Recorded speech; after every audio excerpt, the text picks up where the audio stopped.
I need to glue up a panel for a coffee table. My problem is that I have a 6-inch jointer and the walnut that I have is almost 7 inches wide. With the help of my planer, a piece of plywood, and a hand plane, or two, I will show you how I solve this problem to make sure that my 6 inches is enough. The first thing I'm going to do is take the guard off my jointer. I'll then be able to run almost the whole face of the board across the blades, only leaving about a 1-inch ridge. It's good practice to add pencil lines across the face of what you're joining so you can see what material has been removed. Here's the result from the first pass. Most of the board got jointed and you can see the ridge still remaining where the board didn't make it across the blades. Here's a tip I found in another video. I will link that in the description. A long piece of plywood can be placed down the length of your planer bed and used as a spacer. The face of the board that I showed you that has already been jointed can be placed on this plywood to keep the unjointed ridge off the planer bed. The other side of the board will be flattened as it's ran through the planer. The plywood then can be removed and the board can be flipped to take the ridge off the first side that went across the jointer. This will make both sides of the board flat and coplanar to one another, ready to be glued into a flat panel. You do want to make sure that the plywood strip that's being used as a spacer has a lip on the front bottom edge so that it doesn't get pulled through the planer as well with the workpiece. I used this method for one board and it worked well for me. Next, I will show another option to get the same results if you don't mind a little workout. I did use the same method on the jointer of running each face across it to leave the small ridge. Maybe simple for an old-timey woodworker, but for me it will be a blend of different styles. I just picked up this number 7 hand plane on Marketplace and I'm pretty excited to use it to finish getting these boards flat. With only the inch wide lip remaining, it should be pretty easy to take off by hand. It should be quick and accurate. I think any bench plane could work to take off the small amount with no problem.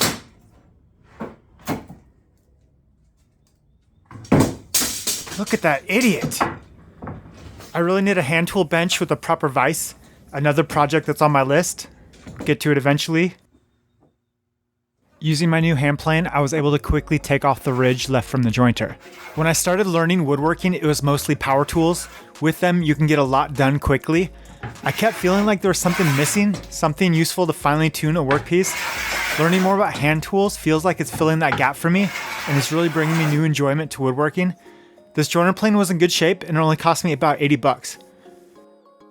Because of the lines here go further out than the 1-inch ridge I left from the joiner, it means this is a low spot on the board and I need to repeat the steps with the joiner and hand plane before this side is flat enough to get the other side flattened in the planer. I had to repeat this process a few times to get the biggest twists out of the worst board. My dust collection bag for my planer isn't very big, so I have to make frequent trips to keep it emptied when I'm doing a lot of planing. You can see why a good respirator is important for this job. And you can see why my neighbors all love me so much.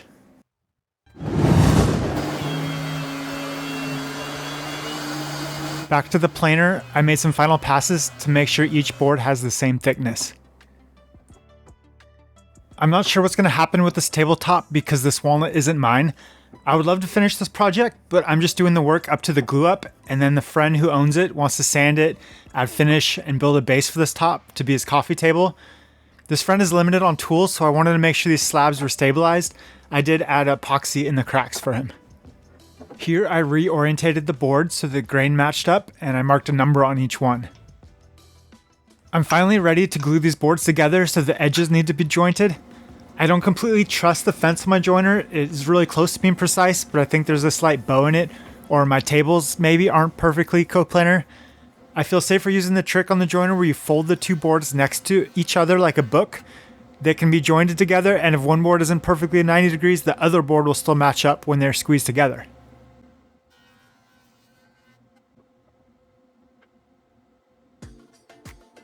I added the lines with the white pencil on the surfaces that are being jointed, so that when the lines were gone, I knew that the blades had cut all the way across. These two made one pass across the joiner, and there's a lot more line to be cut off.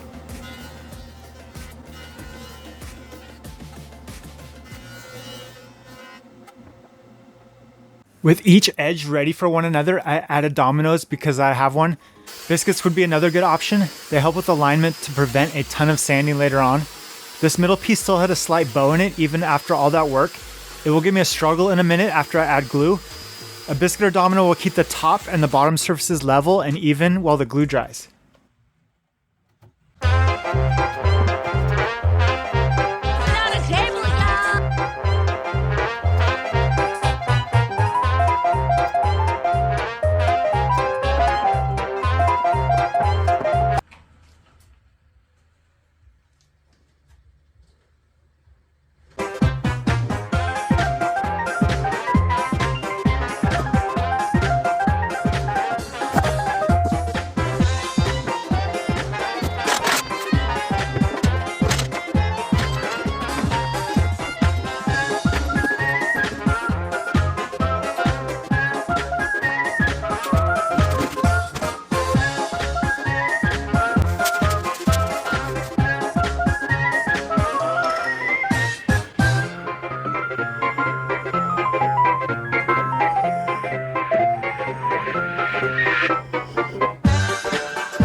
After letting the glue dry, I removed the clamps. The table needed a little trim, and then I cross-cut the ends to the length I wanted.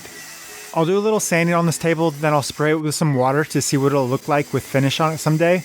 Then I'll pass it along back to its owner. I still hope to have a larger joiner in my shop someday.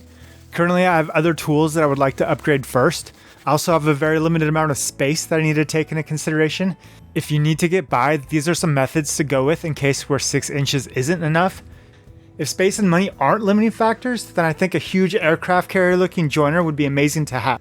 I did all this work because I wanted to, but also it was in exchange for these cookies and for some other slabs. I'm working on turning these cookies into a couple of tables in my next build video. Keep an eye out for that. In the meantime, check out some of my other videos, and cheers to making a lot of sawdust in the shop. Nobody likes a wobbly table.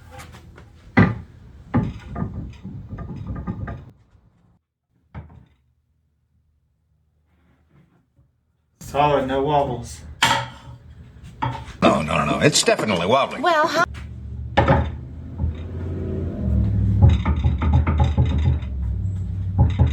So we gotta fix that.